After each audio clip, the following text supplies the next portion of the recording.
Welcome back to the Attention Now podcast. Drew, it's an honor to have you on here and welcome to the show. Hey, thank you for having me. I appreciate it, Dave. Excited to be here. And thank you to Anthony for connecting us. He's a great man. I've met him a couple times at Rosie's home cooking, and hopefully we can meet there one day as well, Drew. Well, great man may be a little lofty expectation for Anthony or Tony, but good guy. Good guy works too. I've only met him a few times, so you never know, right? Yeah. Well, I know at some point he's going to listen to this, so a little nice little jab or ribbing is a healthy thing. Semper Fi, Tony. All right. Let's start off with an introduction if I can. Today's episode is going to be intense. Drew has lived a life most people only watch in crime documentaries and action movies, from gang investigations in Michigan to serving to federal task forces and eventually joining the U.S. Secret Service. Drew has seen the dark side of crime and the inner workings of elite federal operations. Drew is also an entrepreneur. Frontline Athletic is his company. It specializes in outdoor functional fitness, providing the fitness community with rucking backpacks and working sandbags. I looked at your webpage. They got some nice rucks on there. I saw you guys had a pink one for women too, which was pretty cool. Pretty cool, I thought. Yeah. And I on a side note, Dave, when this is all done, I may have to hire you as my PI guy because you made me sound like I was 10 feet tall and bulletproof. Sounds good, man. And actually, I'm glad you said that because I was going to ask you, did I miss anything that I should have added to that? No, man, just my backstory is just really who I am. It's somebody that prefers to carry the load instead of watching somebody else do it. So, police officer for 15 years, like you said, gang detective, FBI violent crimes task force, went on to the Secret Service, doing investigations at that level, and also uh well, I was at the Secret Service and working organized crime, protecting the five presidents prior to Joe Biden. And then, if that wasn't enough, I've been a single parent for since 2018 of now two teens. I say single parent. I do have a significant other. However, I've been doing the parent thing without any sign of co-parenting or anything like that for years. So definitely busy. Definitely enjoying every minute of it though. Awesome, awesome. And kudos to you by doing that, making your kids a priority as well while juggling everything else. Uh, Tell us where you grew up and what was your family like, Drew, please. Absolutely. So I grew up in Saginaw, Michigan, which, if you don't know Michigan, it's right near the thumb, right off of Lake Huron on Saginaw Bay. Okay. Saginaw, I had enjoyable childhood. My parents were divorced when I was very young, and I lived with my mom, and my dad was involved to some degree every other weekends and sporting events and stuff like that. But the majority of my being raised fell upon my mom, and I had a great childhood.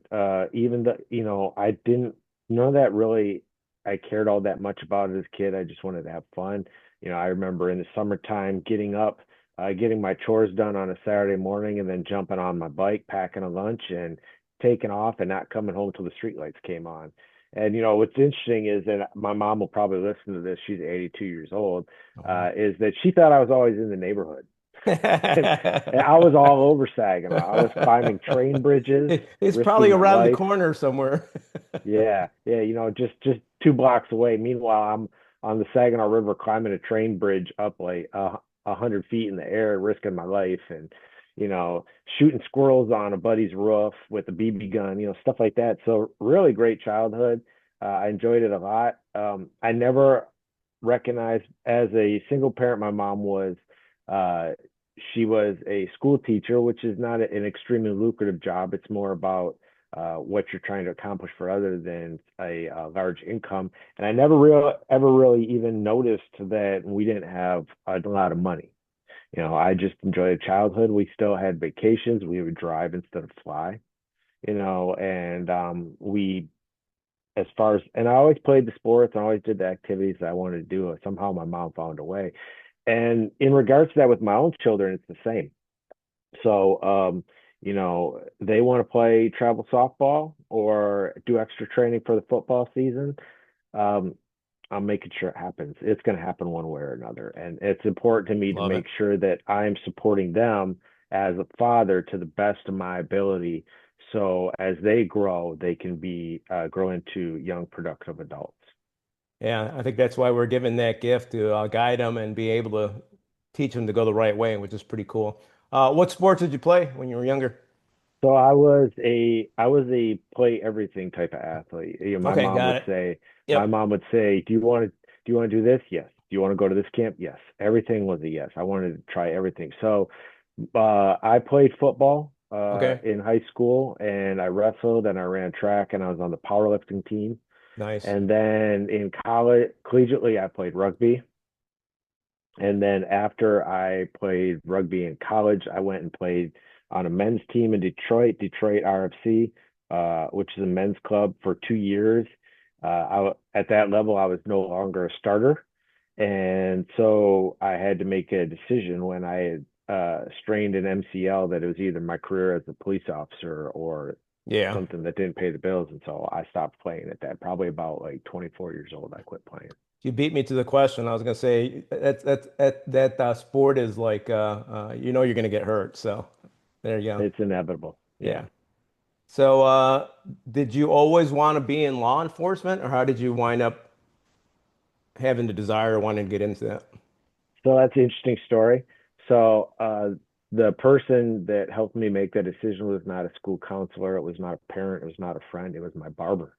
Oh, okay. So so I was my mom, my dad, everybody in my family was in education. They're all teachers, Okay. uncles, except I had one uncle that was at the time he was a captain with the Oakland County Sheriff's Department. Got it. At his retirement, he was a major, but captain at the time. And I always looked up to him quite a bit. And so what I did was I couldn't decide. I had been accepted to Central Michigan University, which is a large teaching school, educational school. I was a sec there, and then Ferris State University in Michigan, which has a very strong bachelor's in criminal justice and police academy program. Okay. And I couldn't decide. And I went to Central. It was like rainy and dreary, and I went to Ferris State, and it was like sunny, and birds were chirping, and and I went in to get my hair cut. My barber had been cutting my hair since I was a toddler, so Okay. he knew me very well. And I went in to get a haircut with him, and I talked with him, and he told me to go with your gut, and I walked out of there knowing that I wanted to be a police officer. Oh, wow. Yeah, Did you and guys have that so a conversation about police officer, or did you yeah, tell both him you were both thinking about? sides, Okay. education or police, law Okay. enforcement. I've always enjoyed teaching. I've always enjoyed helping others learn how to do something that they didn't quite understand how to do. And I did find that in law enforcement. As a patrol officer and a detective, I was an advisor for my police department, Southfield, their Explorer program. And then as a federal agent, I'm a firearms instructor now. Oh, nice. Um, Okay.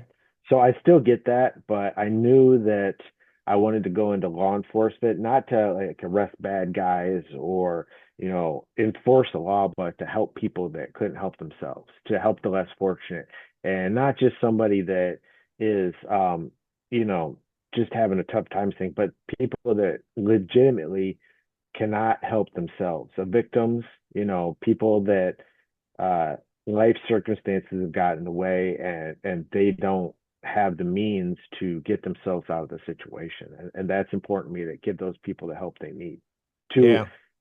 empower them to be able to do it on their own instead of just relying on somebody else to do it for them. That makes sense. Yeah, I think most people that are servant leaders, like in law enforcement, they all initially go in to help people, right? But sometimes they wind up getting sidetracked by everything going on. So it seems like you Yeah. stayed on the right path. So congratulations for that. What was your first assignment? My first assignment was when I was with the sheriff's department. I did 2 years with Oakland County Sheriff's Department before. I went to become a patrol officer and detective with the city of Southfield. And Okay. so, as a sheriff's deputy, my first assignment was working receiving in the jail Okay. on midnights. Interesting. So that was a So you get to see the job best of the best every day. every day, and Wow. you're maintaining the tanks, which is um, six 10-man cells that are just concrete. There's no beds or anything like that. And then 10-man cells. Holy cow. yeah, and then a 20-man cell. Wow. And you're maintaining those, so you have to basically maintain the peace because people would come in and they'd come in through receiving and they would try to get everybody riled up. And then people in the tanks would start getting riled up and stuff like that. And so you have to maintain the peace, discipline, order, but it also teaches you significantly how to talk to people.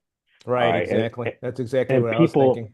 yeah, diffusing situations, verbal judo, all that stuff, and how to talk to people from different backgrounds. Because people come in from that got arrested on a drunk driving and the uber wealthy to person that lives on the streets to a different ethnicities, different backgrounds, different demographics, and you learn how to talk to all these people in a way that helps them understand your point of view, not only like you trying to understand them, but to understand your point of view in that position to create compliance is, I guess, is the best way Wow. without having to use your hands.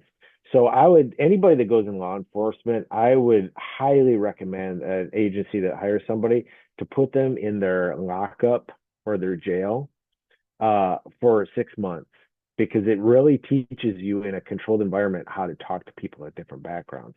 And I Wow. feel that has uh, assisted me throughout my career, Wow. whether it's in law enforcement or my in my business. Yeah, actually, I like that quite a bit because you're like right next to them, and everyone's watching you, so you have to make sure you're always on your best behavior and you're learning how to deal with those people. So I think they Yeah. probably should roll that into the academy, I like mean, it even would even be a great. couple of weeks or a month, for everyone. I think that would be a great learning lesson. Absolutely. And like I said, I feel it's absolutely crucial to have new officers for a period of time work that department's lockup or if they have a regional holding facility or something like that because it is a very controlled environment. You're not out on the street on your own or something like that. You have supervision, you're in whatever facility and you can be monitored as you're learning these techniques. And then as said before, it really helps you learn how to talk to people of different backgrounds because Right. not everybody, because I came from a neighborhood that our street was, all the parents looked out for the kids and stuff, but around us, I lived in the city, not in a suburban area, and around us, Saginaw per capita is like top 10 violent crime in the nation Oh, really? year in and year Wow. out. Yes. Holy So cow. there's a lot going on around us, but our street was very controlled. But not everybody comes from that environment, or not everybody comes from the south side of Chicago or the north side of Chicago. Because some people get into that field because they want to make a difference, and for lack of better phrasing, they grew up in a country club neighborhood, Yeah, and so that's they don't true. have experience like any sort of street experience or real life experience. And being in that type of situation would assist that. It would help that. Yeah, absolutely. I love that idea. So you served various different departments. Been in law enforcement how long now? 25 years. 25 Just years. June will be 26. Congratulations. Thank you. What was the most valuable lesson that you've learned so far in law enforcement? One of the most valuable lessons that I've learned in law enforcement, without even giving it an extra thought, is the value of a person, the value of a human being. Wow. And I say that in regards to like, it's not that I didn't know that beforehand. I was a lifeguard in high school, Okay. so I've always had this help others type of mentality. But for me, and it's one of those things where you really have to pay attention because it's easy to get jaded and cynical in the job, just like you in the Marine Corps. It's easy to, not value the people that you're there to protect or liberate, whatever your position is in the Marine Corps. And let's say if like you were in Iraq or something like that, to not treat people as people Right. because you're there on a mission. Same with law enforcement. It's not different, just different scope. One is on CONUS and one's CONUS, right? So for me, it was paying attention and remembering that people are people. Whether you go into their house and the bedroom just has a mattress on the floor and there's a TV and like one chair in the living room and everything's dirty, or you go into a house that is 9,000 square feet and they have a pool in their basement or something like that, right? Like they're still people. That Right, exactly. this person holds no more value in life than this person. They're all Right, both right here. 100%. Yep. They're right there. That's CEO something and that I learned. janitor, always the same. Yeah, Yeah, yeah. right. Treat the janitor the same as you would, or treat everybody that you meet like one, like nobody's watching, Right. and two, like everybody is of equal importance in life because they're all God's children. Did you learn that from home Um, or from God? Not you mentioned God. Yeah, I learned that from my faith. So I was Okay. raised Yeah. in a Lutheran grade school. I went to a Lutheran grade school, Okay. which included at the time it was called junior high, now it would be middle school, and then a Catholic high school. So that was something that was repeatedly expressed and taught in those backgrounds that people are people and that we're all children of God. Nice. Love it. Yeah, I went to a Catholic grade school, middle school, but high school I said, okay, I'm done. But I think I learned those principles as well, so that's pretty good. Uh, what was the hardest challenge in law enforcement so far? The hardest challenge is, in my mind, is to overlook bureaucracy. Got And it. what I mean by that is overlook poor supervision Right. and supervision that has ulterior motives in helping the community. Got it. And that may be their need to rise up the ranks and have some sort of prestige or some sort of self-esteem issue for themselves. So being in a position of leadership in a police department or a federal agency gives them some sort of power that they may not have at home or feel for themselves, and wielding that with a hammer instead of with a pen and a pad. And in regards to that, so that has been one of the toughest things in my career because I went to college to get a bachelor's degree and be a police officer, and then I decided to stay and get a master's degree in administration for criminal justice. And Okay. then I would say, you know, 8, 10 years into the job, I had no interest in going into administration.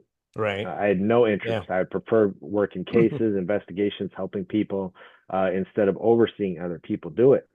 And um, in regards to that, it gives me because of having that background in education, I feel it gives me a little bit of perspective of to what that has, and which also helps me not want to have it. Right. but Exactly. um, but also taking into account and not letting it affect me, which can be very difficult when you have a boss that is micromanaging, Right. or you can tell that their career aspirations are more important than the team that they're managing, things Right. like that. Yeah. And I had that conversation a little bit before we started. I saw that in the Marine Corps. I saw that in business world. So it's pretty tough to get away from that. But hopefully you could work for the right people for the rest of your career.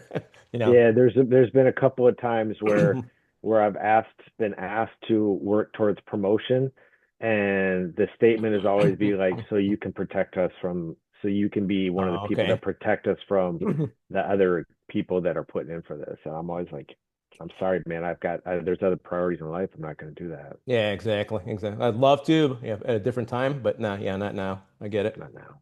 Yeah. Yeah. So we talked a little bit covered this a little bit. A lot of people change during when they're in law enforcement, right?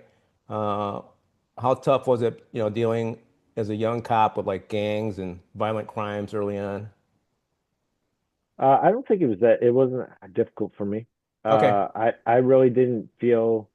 Um, I know becoming a police officer at 23, I was not prepared for it from a life standpoint. Right. I didn't have the maturity or the mental strength to be doing what I was doing. I did it and I didn't have issues. I was there was no there was no um, lack of integrity in the job for me, but I know that like I wasn't ready yet. So from a I'm sorry, I wasn't ready yet from a maturity level, Got it. right? Because I Okay. was 23 years old and I had a Right. badge and a gun, you know, and I'm running around and I'm arresting people that are in 40s, 50 years old, and they have to, submit to my authority. Otherwise, they catch another charge Right. or Exactly. something, if they're Yeah. resisting or fighting back. So um, that was a big thing for me, but I didn't really have any issue dealing with that stuff because I knew that's what society was, and my goal was to be there and help, not be there and go against, not be there Yeah. to change it, but just to help. Got it. Got it. Speaking of when you're going out to different missions, etc., is there out of your whole career, is there like one or two that stick out to you the most? Can you Any expound kind on of what you like mean by mission mission? or investigation or anything that you have done in your career? Is there some one or two that sticks out like, hey, this was really This cool is a good or this is a yeah. good one. Yeah. Yeah, this was one. Yeah, so when there's one that was a big one that I've discussed a few times. First off, for me, I've been very fortunate in my career, where typically in law enforcement in a 25-year career as a detective, special agent, whatever, what have you, you'll have one or two significant investigations that would be called career cases. Okay. I've already had at this point, I've had five, Oh wow. and I'm working on potentially a sixth. Okay. And so right now, and so I've been very fortunate. So there's quite a few that I could actually talk to you about that hold a lot of weight in my career. Okay. However, one of the most significant is when I was a police detective and I was assigned to the FBI Gang of Violent Crimes Task Force. I was given a case, or I fell into a case, more likely saying that was a jewelry store smash and grabs, where a Okay. group of kids, it's happened here in Chicago, it's happened in the suburbs, and the ones here in Chicago in the suburbs, actually in the 2000 and teens were my cases. Oh wow. Okay. I was actually working them from Detroit and investigating them from Detroit. And so what they would do is a group of young men, some teens, some adults, would go into a jewelry store and they would smash the cases with hammers, steal everything, and run out into a stolen car, take off in a stolen car, get out of that, jump into a rental, and be gone. And so that started out when I was a police detective. I through Metro Detroit, these smash and grabs were going on regularly, and in the early 2010s, still law enforcement was a this is our case type of thing, where like agencies really didn't cross communicate, didn't share information, and so you knew it was happening in this agency, this location, but they would put out a BOL or a BOLO, BOLO, BOLO, and but there really wasn't sharing information except for description.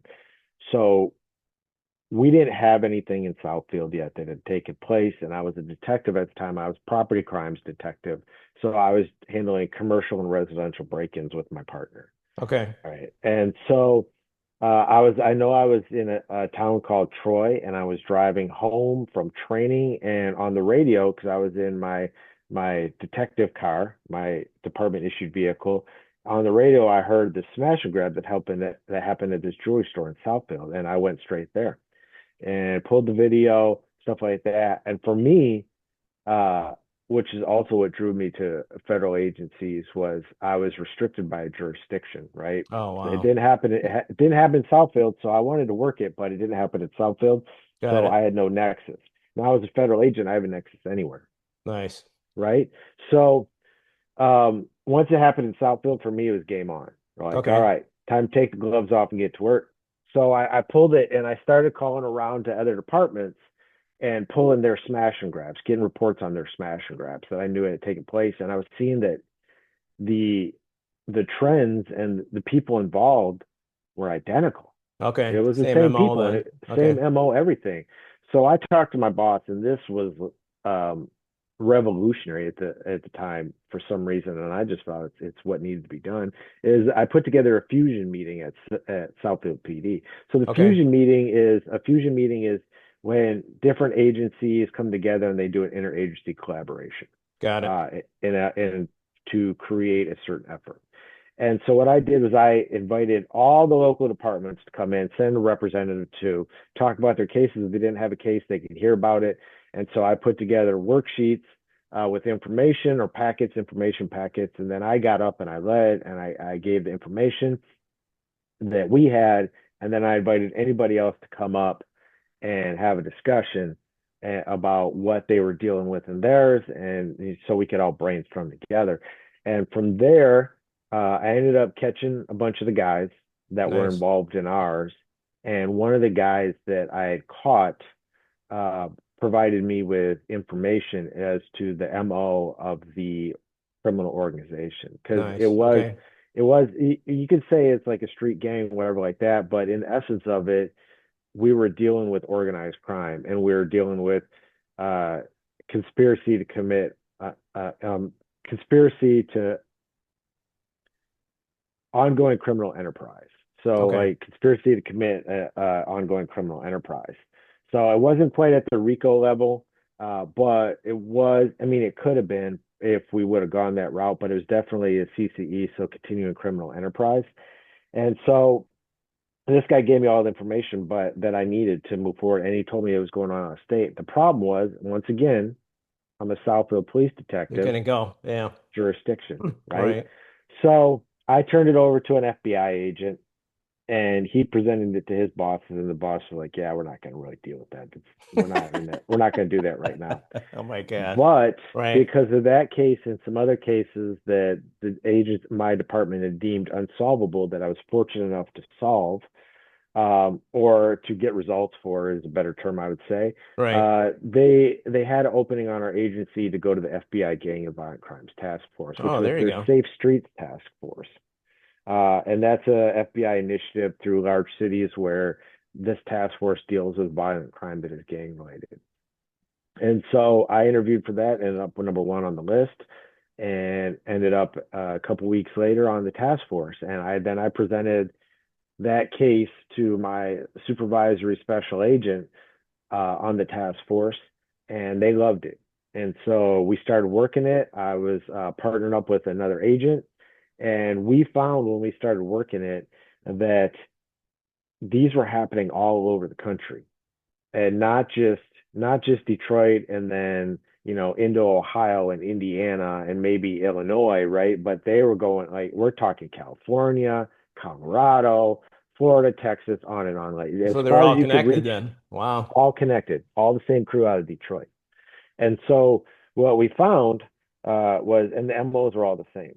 And so I started working on that, and we were averaging 2 to 3 robberies a week that we were working on, my partner and I. It was so fast paced that the U.S. Attorney's Office in the Eastern District of Michigan did a grand jury and then did subsequent affidavits to weekly, so we could go after and indict individuals and go after these cases. And we were doing all the type of investigative stuff that you might think of: surveillances, use of confidential informants, tracking devices, cell phone power dumps, cell phone analysis, all this stuff.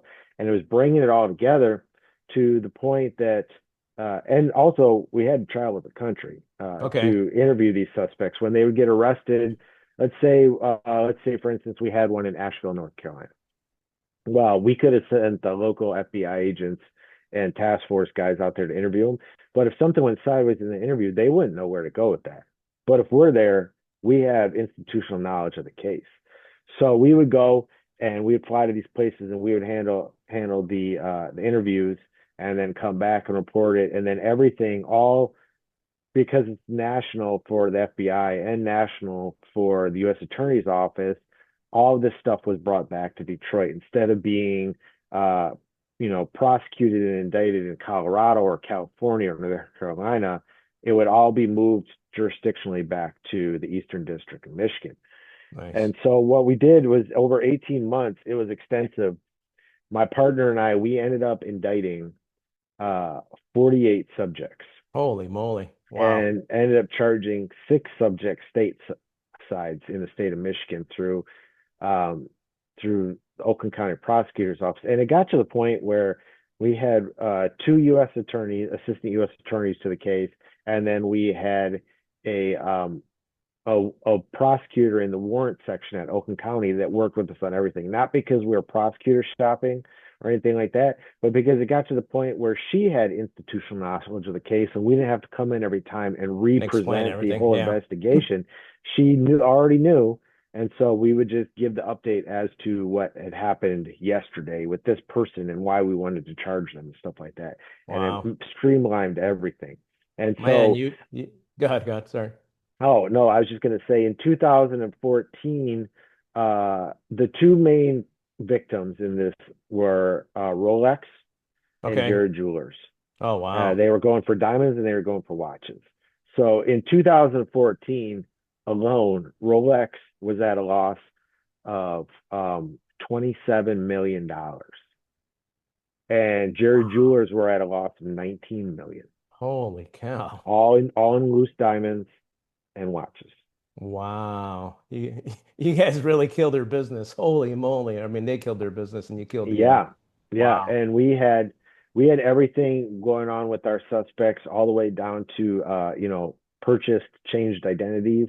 Like two of the main players in it.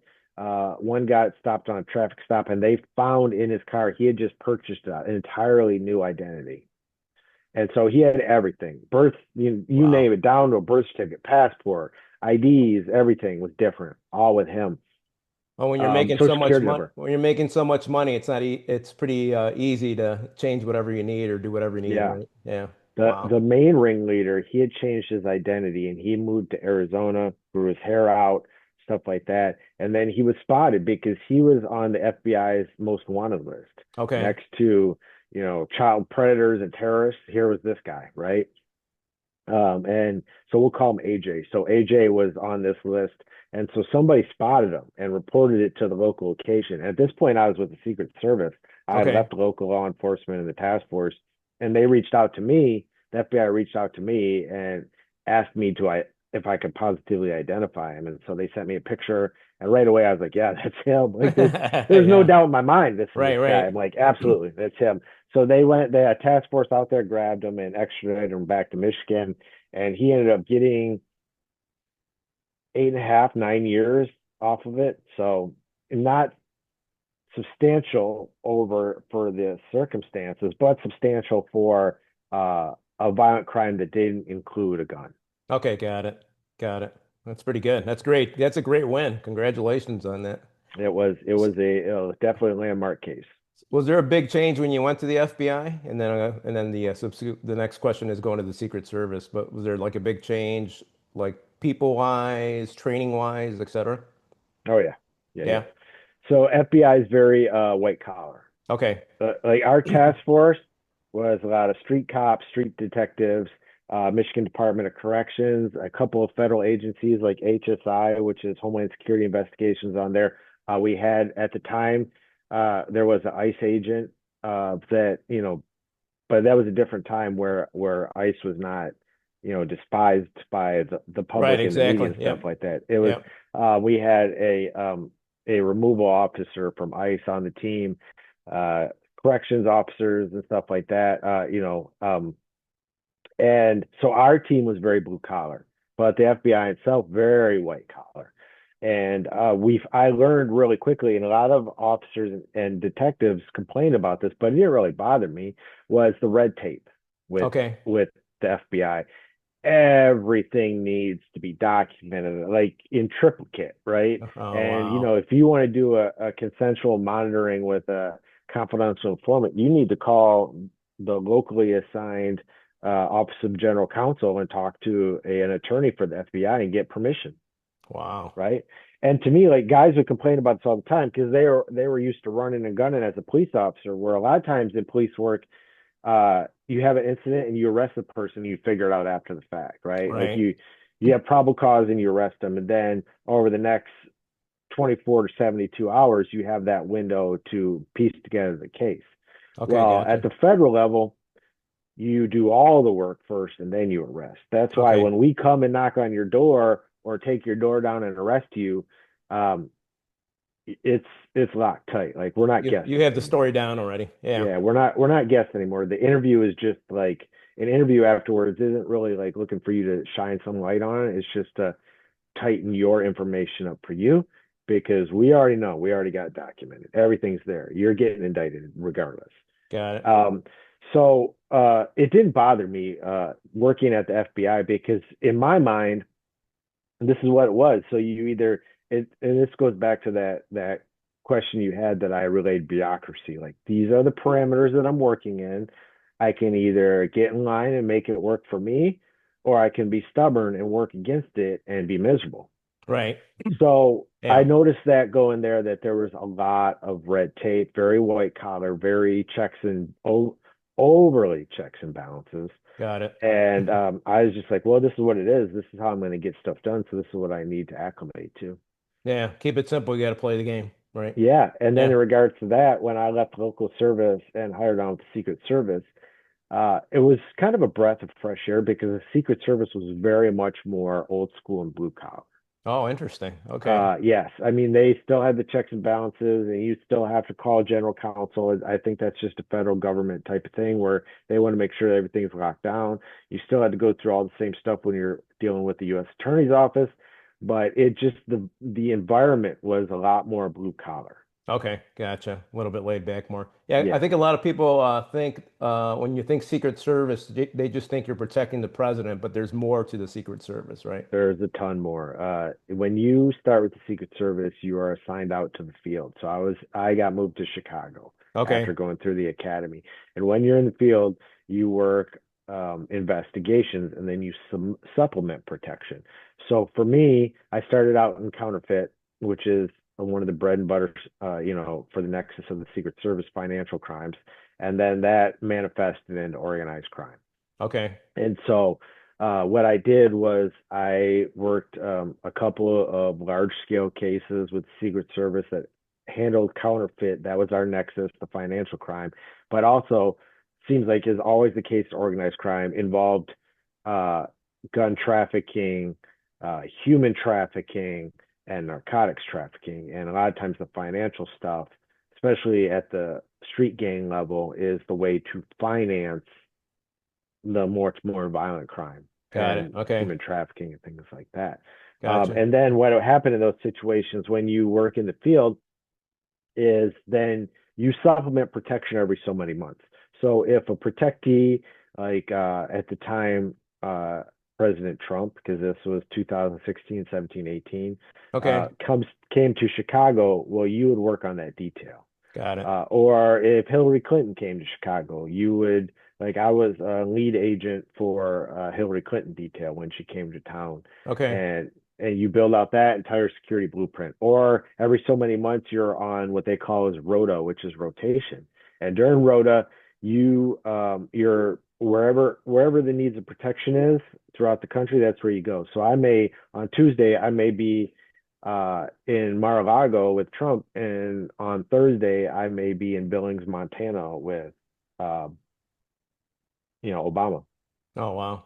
And then back, at the time that Pence was the vice president, and the border wall initiative was just started, and then like 2 days later I could be back down, in McAllen, Texas, Okay, going down to staying there, but going down to the border and working with CBP and border patrol for Pence going over stuff on the border and the new wall and stuff like that. So gotcha, you gotcha. you got to you got to be all over the place. And I mean there was some months in 2018 where I was home like one day. Oh wow, holy cow. Yeah. And that'd be like one overnight. Like I might come home, get home in the morning, be able to pick my kids up from school, have a quick meal with them, and then be on a flight in the evening someplace else.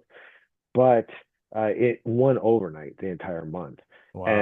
and that becomes taxing. Like I Yes, can say this exactly. when people ask, like, seeing stuff is cool, but there's only so many times that you stand on the roof of the White House until it's just a roof, Right, exactly. That's true. right? You're right. The first time it's cool. The Right. second time it still holds some novelty to it, right? Right. The third time you're just on a roof Yeah. and your kids are having a ball game in, the suburbs of Chicago that you're missing.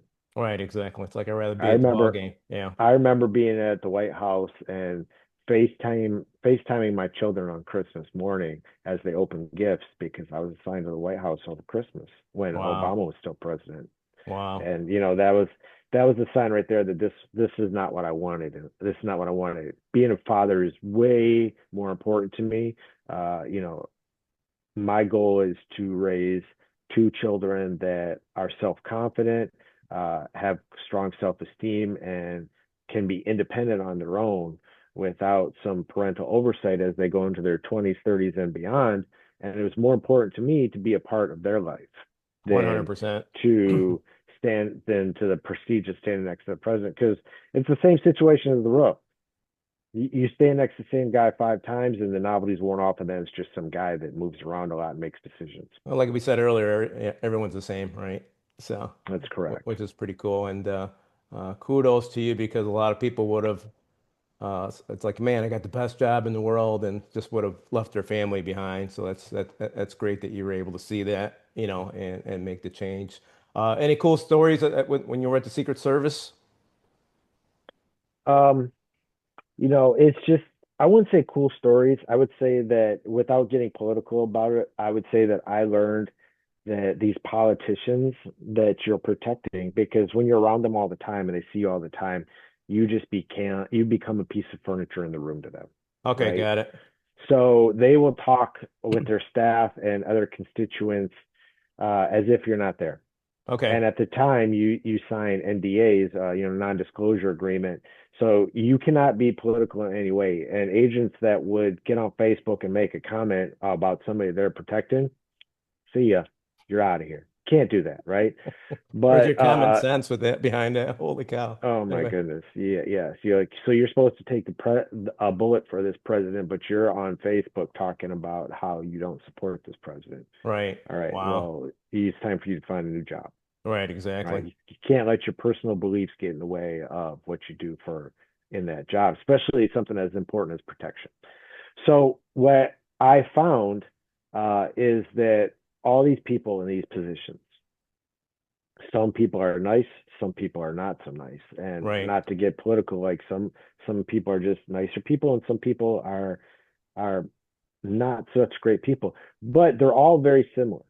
So I learned that, like, watching media and stuff like that was not really something that I was interested in, Exactly. because media paints a picture that is important to them.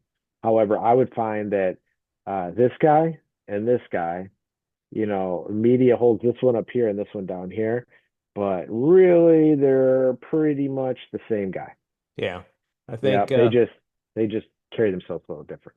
yeah, media likes to spin it to create that controversy and more ratings, basically, right? So it's like, Yeah, hey, that's we, one of the most interesting things that I took away from the Secret Service, beyond investigations, beyond being at cool and exciting locales that other people can't be at.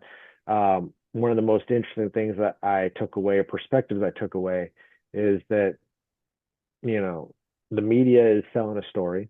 right. They're looking for clicks. Yeah. Sometimes they have some sort of directive or not, whatever you think about that. But these people are all really the same person.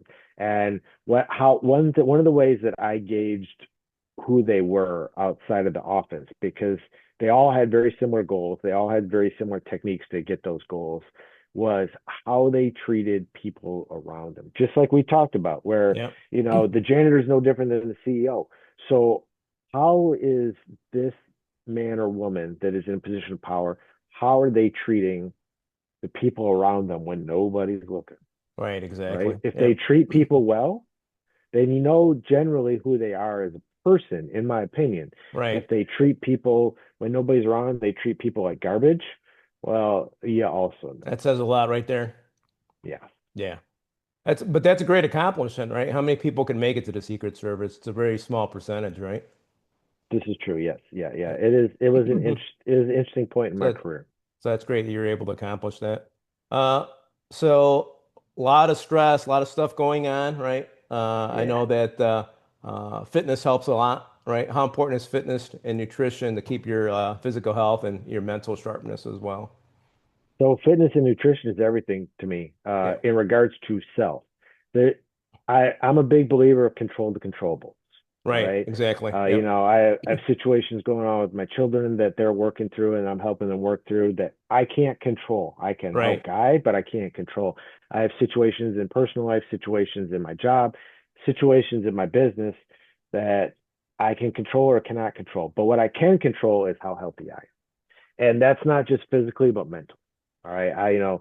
From different incidents in law enforcement, whether it was an active shooter or seeing somebody be ejected from a vehicle and then attempting to save their life, um, there's different levels of PTSD that I've dealt with.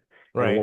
one of my biggest factors for addressing that and keeping myself in a good headspace is physical fitness and diet. Because if I eat like, you know, everybody wants a cheeseburger and fries every once in a while, but Right. if I eat a cheeseburger and fries all the time, I'm going to be in bad shape. You know, even down to my skin will be blotchy and stuff like that because I won't be healthy. So mental and physical health is very important to me. So proper diet, maintaining my own diet, not for looks or something like that, but for my own body to heal properly and get through things. Physical fitness, like right now, I am on a thing where I'm rucking every single day of 2026. So every day I get in a minimum of 30, but on average 45 to an hour Oh, of a nice. ruck. Okay. And that's that's really good for my headspace as well as physical because you're walking underweight, so you're in a zone two workout already instead of just going for a walk. But I'm out, excuse me, I'm outdoors, I'm getting vitamin D. You know, excuse me, I'm not listening to any sort of music. Just I'm just enjoying there with nature. Yeah. yeah, I'm listening to the birds chirp. I'm seeing, baby ducks walking, baby chicks walking with the duck mom and dad. Like you're just seeing nature. You're just enjoying life. I'm watching my dog, run ahead of me on a trail and then come back. And, it's very refreshing and gets me to a place that levels me out. Yeah. And then on regards to that, also mentally, I'm a big believer that every day I read two chapters of the Bible. I'm reading through the Love it. Bible right now, and Okay. for me, that is devotional Okay. and centers me in my in my beliefs first thing, and so it brings calm into my day. Okay. So I start in the day and I'm not all like amped up. I'm like, oh, da, da, da, I got court today and three meetings and da, da, da, da, like that. And the kids got, I'm like, I get centered. I read a couple of chapters and then I always try, it does not work every day due to scheduling, but I try to read 10 pages of a book. And so sometimes it's only three or four, sometimes it's five, but the goal is 10. And Right. right now I'm reading a book called The Body Keeps the Score. Okay. Uh, and that is about trauma in life and how it affects you and how it affects how you process things. Excellent book, man. Excellent book. And I'm only like a quarter way in and I can't get enough of it. But those Nice. type of things help center me and help me find a place that I can go through my day and carry the weight of other people, carry the weight of my children, carry the weight of friends that are having issues, carrying the weight of my significant other who has issues with her family, Right. and what she's dealing with.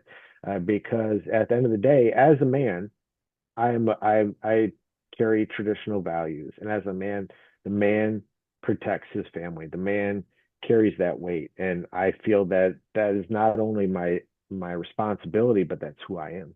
Right. Yeah, I love that. I mean, the nature part, I was just out in nature yesterday. And it's like, man, people forget how to do this, right?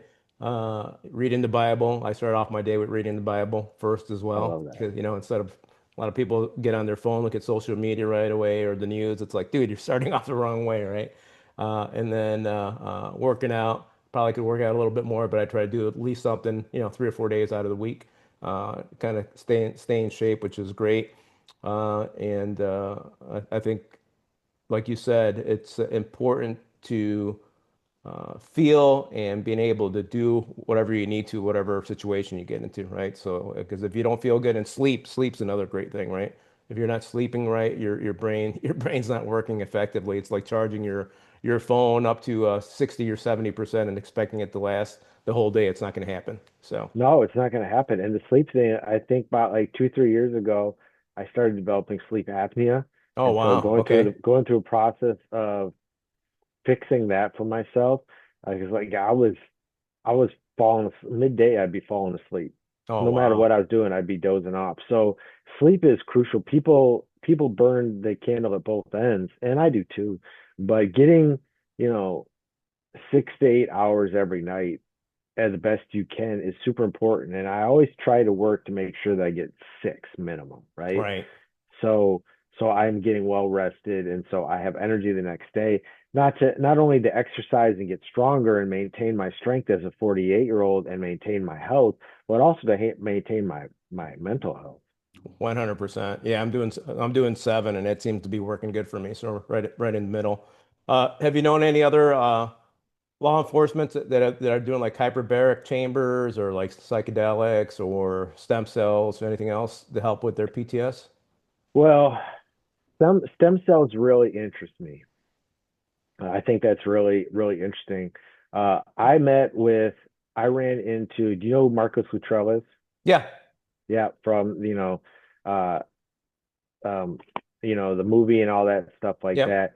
So I ran into him and him and I had a chat. Myself and actually Anthony. Anthony was my plus one. We Okay. got invited to we got invited to this event downtown where he was the keynote speaker. Oh, And nice. during the meet and greet, it was interesting because like during the meet and greet, like I talked to him about PTSD. So we're just there supposed to be taking like a picture with him, and I talked to him about PTSD, and the assistant was like, excuse me, Mr. Luttrell, we've got a schedule. There's like 50, 20 people in line, right, for a picture with him, and he stops and turns his back to her. Nice. Like he was like, this This is a conversation is priority important, right now, right? right? And Marcus, if you ever see him in person or see him next to people, like he's a very imposing man. He's like Yeah, he's a big guy. 6'3", big guy, carries himself with a bit of a bravado, but humble doing it. And so we had a good chat there. Then we had a chat after the show or after the dinner and discussion.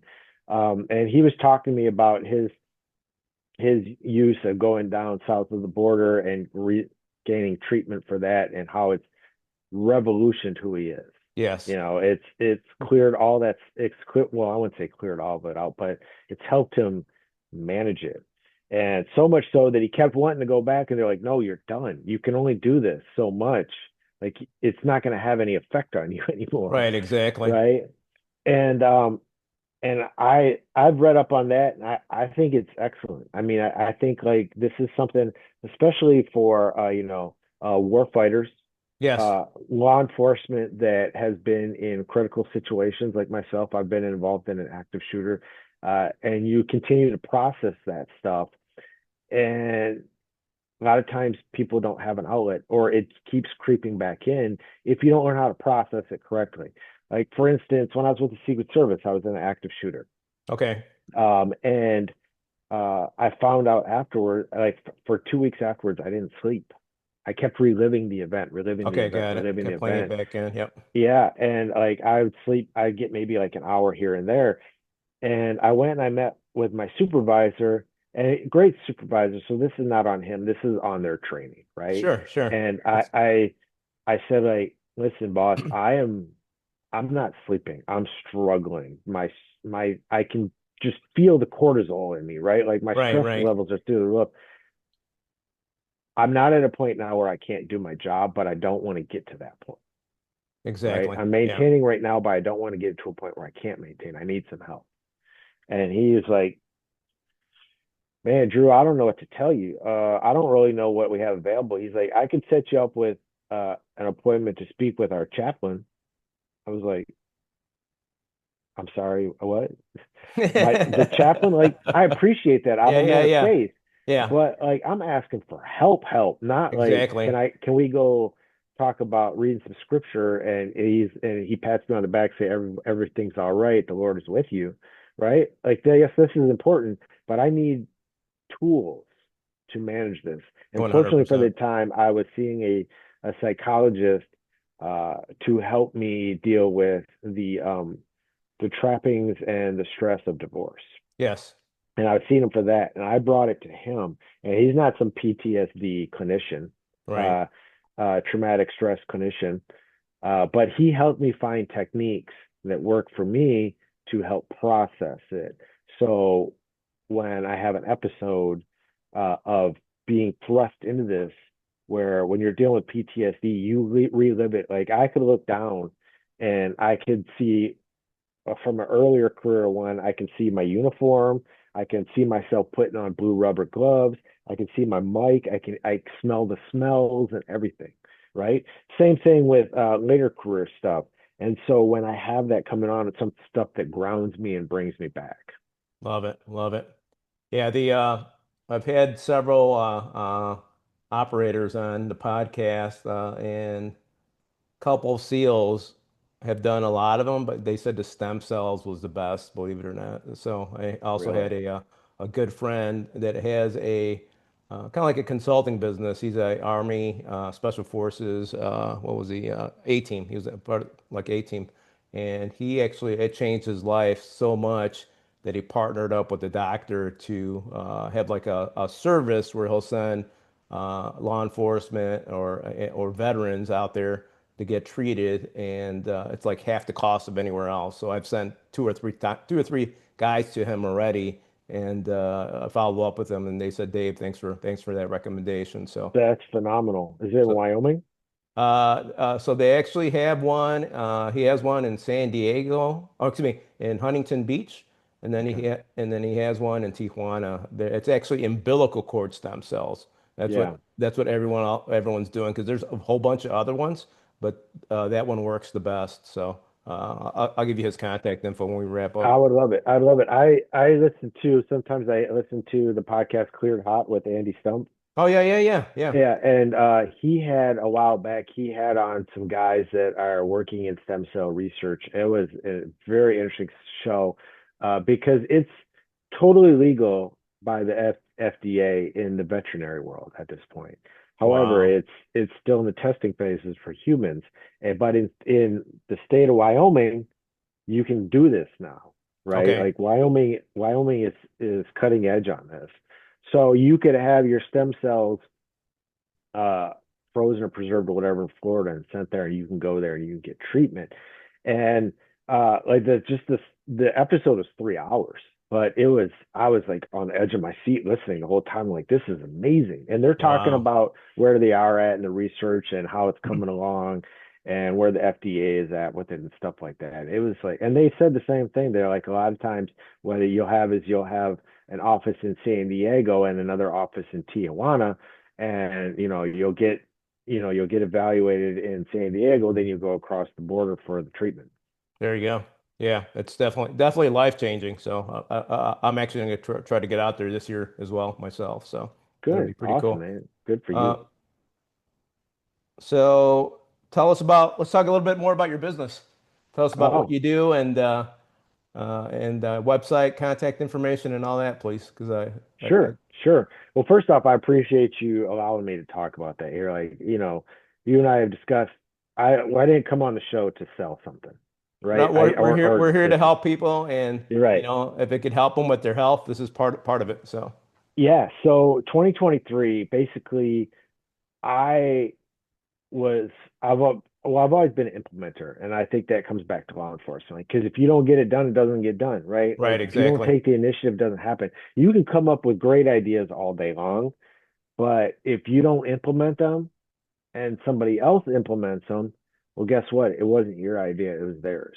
You can right, say like, "Oh, I exactly. had that idea." Like, yeah, you had that deal, but you didn't do You anything didn't with take it. action, brother. Yeah. They had that idea too, and they did something, so it's their idea, not yours. Right. Um, So in 2023, I noticed like there was a big hole in the fitness and mental health industry. Okay. And so I initially started things off with like a functional fitness clothing brand. And regionally, I was getting some interest, mostly through a men's workout group called F3, Okay. who Yep. Anthony's also a part of. It stands for Fitness Fellowship and Faith. Okay. And so I was doing a lot of clothing for them, but there is no margin. And I had realized that the company was destined for something bigger. Okay. And so I looked at some other companies and I was not happy with what they were producing. So I started drawing and designing my own rucking backpacks and sandbags, uh, because not because I thought I could beat out another company, like I could do something that they couldn't do, which we are doing, by the way, but because I felt the need for myself to be able to move differently outside. And I saw in talking with other men and women that they felt the same way and there was nothing there for them. Okay. So the next year and a half was basically research and development, building something because I wanted to offer a lifetime warranty. The company is called Frontline Athletic. With Frontline Athletic, I wanted to have a lifetime warranty, so the quality had to be second to none. Right, Okay. it had to be next level. That you could come to us with one of our rucks in 10 years, and we're going to replace it because it's Wow. ours. Okay. Right, so I started designing and testing through this F3 group, which was great. And because they all like to rock, they all like to do sandbag workouts. They're all, like-minded type guys where mental health and camaraderie and fitness are all important. So started testing them, getting ideas, and then it was time to do more. So I did a pre-production development of a run of 200 units, 200 Okay. rucks and sandbags. And uh, that was to do three things. That was to create visibility because there was none. Nobody knew who I was or who the company was. To raise capital because there was none because I bootstrapped this, so I didn't have Okay. any money. And then also to be the ultimate test and evaluation because I had like three that I was using with these local guys, but now I was going to have 200. So the Wow. feedback was going to magnify uh, significantly. And so what I started doing was I got this stuff and I started going around the Midwest, just straight grassroots movement, going and meeting with workout groups, demonstrating the equipment, doing a workout with them, maybe leading the workout, maybe jumping in. Because if you can't do it, in my mind, if I can't do it, then how can I represent it, right? Exactly. Yep. How can I That's be the true. face of the company if I can't do what I am trying to give Promote. to you? Right. Yep. So uh, 2 months, no marketing, nothing like that, completely sold out. Oh, wow. 2 months. And I Holy was cow. like, and That I'm says a like, lot right there. Wow. yeah. And I was like, well, I think I'm onto something here. I think the great thing was I took all that feedback and I made the changes right then. Okay. Instead of waiting down the line, maximizing profits over a year and then doing like a next level. So I did it right away. So I started production to sell it to the public and made some changes. And that launched at the end of May of 2025. Okay. And still no marketing. I had maybe half a dozen social media style ambassadors that I was working, that they had the gear and stuff like that. And they were out there, suggesting it to people, doing posts and stuff like that. Still no advertising whatsoever. Still bootstrapping.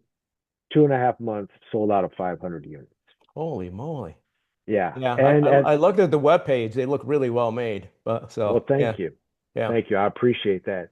And at that time, we ended up signing a partnership with Spartan Races, the DECA Okay. brand, which is an indoor event, to be their ruck partner. Okay. So, because they reached out to me and said, hey, we saw what you got going on social media. We're interested in discussing a partnership. Can we try out your gear? So I sent it to them and they're like, oh man, we love this. Let's do it. What do people say So, the difference is right away when they try yours? comfort. Comfort. Nice. Comfort. There you go. Yeah, that's what Fits it's about. better. Yeah, when you got a Ours pack fits on. better and carries better. And that brings me on to the second part there of the comfort. So in that first iteration of the 500 units, that Okay. sold out in 2.5 months, still no marketing. I realized that nowhere in this niche, nowhere in this outdoor functional fitness market, rucking, sandbag stuff, is there a female specific item. Right. So everybody is what they like to call pink and shrink. So put a cute color on it, just make a smaller version, call it a day. Okay. But these other rucks out there are cut for men. They're Yeah. designed by men, cut for men. Different So sizes for sure. Yeah. yeah, and so that partnership that I had with Spartan Deca was very advantageous because some of their top end world class female athletes, I got with them and asked for their help, and they helped me design our female ruck, the first Okay. and only female ruck on the market. And so they designed the shoulder strap cup because I don't care if it's a woman that's on testosterone or a man that never works out. Our shoulders are just different, Yeah, exactly. right? Yep. So a broad shouldered man that wears a ruck a certain way, it's designed for him, is not going to fit a woman that has slender shoulders, right? And that's one of the biggest complaints that women have had was with other rucks or weighted vests was how much it would hurt their shoulders. So we reshaped the bag to fit better for a woman and the shoulder straps to fit a woman's needs Okay. uh, anatomically, right? And we launched that in October of 2025, and it's like straight through the roof. Really? Oh man, the interest, the feedback, it's taken a little time because I don't have the Again, just marketing word of budget. mouth? Well, now we market. So we Okay. market mostly, we're on all social media platforms. So Nice. YouTube, everything. We post everywhere. YouTube, But Instagram, Facebook, TikTok, you you betcha. name Yeah, it. Okay. if you name it, I'll if make you sure I'll name make it, sure I follow all those, by the way. Make sure the audience does as well. Go yeah, ahead. even LinkedIn, like you were talking about earlier, Yep. like we're even on LinkedIn posting there. If you name a social media platform, I guarantee you we're on there. Awesome. Love So it. all you gotta do is search us. Like Reddit, there's a channel that some people are moderating. We advertised only in the Meta universe Okay. and Reddit Got it. right now because that's what we Okay. can afford. But the grasp of people getting them and then posting about it is causing it to grow and grow and grow.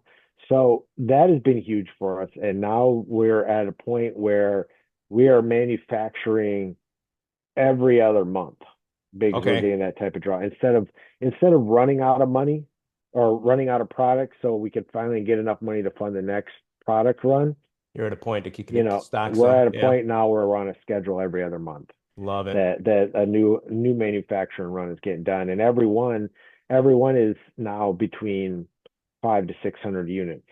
So Wow. are we the big boys? No, but are we grabbing a piece of the market? Absolutely, and that's because of our comfort level, our fit anatomically for men and women, and the lifetime warranty and the cost. Like for instance, the main competitor that I told you revenue in 2024 was like 54 million or something like that, Okay. Uh-huh. 55 million in Yeah. net. Um, their item, similar item to ours, sells for $255. No hip belt included. The plates are more expensive because they're priority, the steel plates that you put in. Ours sells for 175, Okay. Wow. hip belt included. Um, Still lifetime warranty, and we have it set up that you can go on Amazon and buy a plate from Amazon for $30. Oh, wow. So Okay. instead of walking out the door at over $400, you're walking out the door by 200. Nice. And so that's been huge. And also a big thing that has been huge for us is community. Okay. So Yeah. we put a huge emphasis on a community and the pillars of a community. And that's what we based a lot of our ambassadors and people that represent us around. Because I don't just want, or I say we don't just want, some world class athlete. Yes, we have some. We have three pro athletes in our group, but we also have the high school teacher, a school principal, a guy that, runs that is working on building out a running shoe store. Like we have everyday people, people that work at gyms, people that are in the Air Force, There is another federal law enforcement officer on our team. So we want all walks of life, and Nice. that's super important to us. We do have a lot of veterans that are in our group, which is also important because I feel like it gives a different mindset of, that the mission is forward thinking, and that you don't let things get in your way. But so community is huge, the pillars of the community, and that's our big thing is we are trying to build a community, which in regards, actually, June 6th is going to be our first community event that we're hosting here in Naperville at a facility, a community gym called JFit. Okay. She runs a fitness facility there. It's in north end of Naperville, and we're doing a wellness event, and this is free Oh, wow. because You have to send me that info once we get off here. we want people to be a part of the community, and Or all our actually, so proceeds. the people that are listening, how do they find out about it? Actually, let's talk about it now.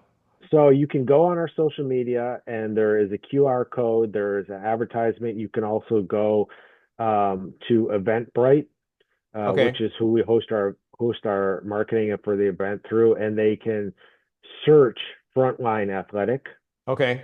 and we're going to and then there's a lot of social media posting, like our vendors are all posting and stuff like that. You can find it on at frontline underscore athletic.com, or not, I'm sorry, at frontline underscore athletic if it's Instagram, or you can go on our website at frontlineathletic.com on the event page, click on the picture, it'll take you right to the link. You can sign Perfect. up.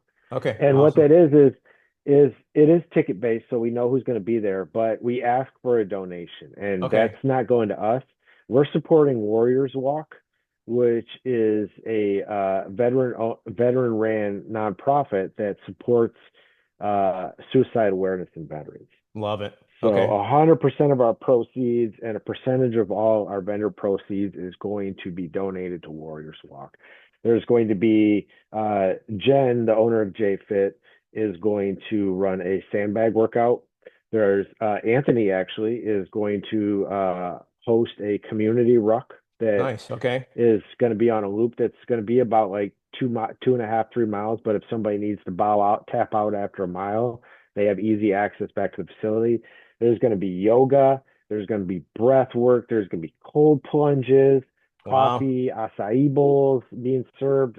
It's just an all-around wellness event. So, and that's June 6th. And like I said, all we're asking for when you sign up for a ticket on Eventbrite is that you make a donation that you feel is feasible and um, good for Warriors Walk, helping veteran awareness for That's good to suicide get it. prevention. You guys are getting everyone together, and like we were talking about, the thing I love about your rucks is the comfort and the quality, and you could put them on while you're walking on a treadmill, whatever it is, right? So it's going to help you out a lot, and sandbags I'm sure you could use for developing your body as well, which is pretty cool. So thank you for that information. I really appreciate it. Well, thank Uh, you. getting close to wrap up here. A few more questions. What advice would you give younger people that are considering law enforcement? I would say do it. Okay. If this is a career path, if you are a service oriented person, if you are a person that likes to help other people, set aside all the media fluff about, defund the police or cameras in your face and stuff like that, and do it. If this is something that appeals to you, it's very important. And I think you would agree with this, with your saying where you're at now with podcasting, where I'm going out with the business, that you enjoy what you're doing. Right. Otherwise, you're working for the weekend, as the phrase says. Like you're waiting for Friday at 5 o'clock. Do something that you love.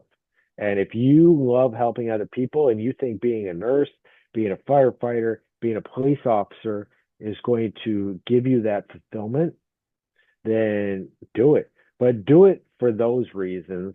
Don't do it for some ulterior thing that you get a gun and a badge, or you look cool in a uniform, or you'll get special considerations when you pull into a gas station and want to get something to drink or a coffee, right? Like, don't do it for the authority, because that shows quickly, Right. in my That's opinion. true. Like if you're doing it to be in a position of authority and have some sort of power, it is very quickly evident to everybody else, People could including tell. your coworkers, Right. right? Do it because you actually want to help other people. Not Right. because you want to arrest bad guys or be in foot chases or car chases.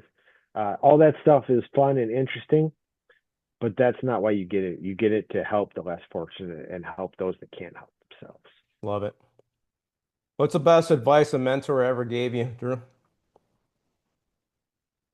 Um, it's very simple. It's you don't give up. You know, Okay. Yep. all right, you're gonna get more no's than yes. This is absolutely has happened to me in law enforcement and 100% 3 years in a business now has happened. I've gotten more no's and more doors shut than more doors opened and yeses. And don't take that personal. Take that as an opportunity to grow from it and become better. Take it as an opportunity to build upon yourself and take that no and turn it into a situation for you that will eventually say yes. I remember the first time I interviewed for a detective, I was like Okay. last on the list out of Oh, 8. wow. Yeah. And the lieutenant, well, he was a sergeant at the time, Okay. came in and talked to me and pulled me aside. It was actually really cool. His name was Robert Schlide. Okay. And anybody that listens from South PD, they know Bobby Schlide and who he is. He's a heck of a guy. He's the chief of police now Okay. in eastern southeast Michigan. But he told me he said he's like you've got what it takes to be everything that you want to be in this career and then some. Um, just don't stop. Don't Wow. stop. Every time you say no, use that to fuel you to make it a yes. And I live by that, what Bobby told me. And I use that in the business. There's been so many times in this business where I've been told no, been turned down for funding, been said we're not interested. And instead of relying on those people to do that for me, I've like instead of giving up, like, well, now it's time for me to figure it out on my own. Right. That's true. And as a result, I am more rounded as a businessman and as I was as a detective and more rounded, better well rounded as a businessman, that I know things that I wouldn't know if I relied on somebody else. When I was last on the list, and a another officer that a lot of people um, felt was, let's just say, not a great officer, beat me Got on the it. list, and I was like, Okay. this person, even this person outranked me, right? And like Like, they oh don't carry man. respect in the department, and they outranked me and which was very upsetting to me. And he told me he's like, hey, we had to put that person there out of seniority, Out right? of Like they had respect more and time than seniority. you, out of Yeah. respect for the position. Okay. And then so the next time, like a year and a half later, I put in for it again, and I was number one on the list. And that was just a side product of or a result of me focusing on what I needed to do to become better. Right. And that's what it is for me in business too. Me focusing on what I need to do to become the best version of me. So no is not a no. A no is a no right now that you have to work to turn into a yes. Yeah. We're always growing and learning every day, right? So Totally. don't let a speed bump slow you down. Just go over that easy and keep going. Love it. We Excellent. covered a lot of stuff today, and one last question: what's one message you want our listeners to remember, either about you, business, or anything? Man, you just took my message right there. I was like, no does not mean no, it's a yes. But beyond that, like I'm like, that's because that's kind of what I live I was by. thinking that when you were saying that, it's like, oh, this is gonna be a little redundant, but I'm gonna ask it Yeah, anyway. no, but I got more. I got more. There's plenty of material. We could make this a 3 hour episode if Yeah, you we could. wanted. Yeah, We yeah. could keep going and going. But for me, like, what's one thing that I would want listeners to know, and is that your mental health is more important than you think.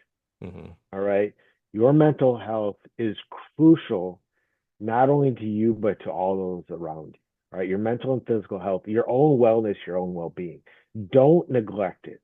Yes, I know there are days where we lose sleep because we have this to do. Our children are up, they're sick, but you need to make focus and be intentional on making sure that you are healed. And if that's therapy to heal past trauma, If that is exercise, if that is working on grounding and breathing techniques, breath work or whatever, if that is just getting outside and going for a walk, you know, make sure that you set time for yourself so you don't lose yourself in everything else. And there's going to be listeners like, well, that's easy for you to say. Well, you don't know what I'm dealing with. Well, listen, as a father of two teams that aren't driving yet, that both play, are both high end athletes, and dealing with, you know, divorce and court processes and running a business and having to still produce for a federal agency because I'm still a special agent. Um, you can't tell me with that type of load that I'm carrying, and I'm able to find an hour or so each day, might be chopped up, but I'm finding that time to reflect and mentally and physically prepare and repair for my day, that somebody else can't do it either. It's just a matter of get up off the couch, go do something, and make it happen for yourself. Otherwise, Yeah. you're gonna be one of these men or women that has a heart attack in their 50s, and heaven forbid you miss out on the rest of your life and miss out seeing your children raised or spending time with family or experiencing life because in your 20s, 30s, and 40s you didn't take care of yourself. Yeah, that's true. And like we were, we had this theme a couple times. Everyone thinks they're different, but they're not. We're literally all the same. I had Yep, I think was he a psychologist on from that talks to a lot of law enforcement operators and just general public. And we were talking about different symptoms, and it's like Dave, because I asked him, I asked him, are we all the same? He goes, yeah, 100%. So, right. don't think it's like, hey, don't think your obstacles are different. Don't think I can't do this because we all will figure out a way to do it one way or another. Absolutely. And uh, it's going to help you in the long run if you do it physically. It's going to help you mentally as well. So thank you for that, Drew. Absolutely. We only have one body and we only have one brain. And if Yep, you're not consist think of it like a car, right? Like you only have one car and one engine in that car. If you're not consistently maintaining the oil or doing the tune-ups that need to be done, it's gonna break down. It's not a matter of when or it's not a matter if, it's a matter of when.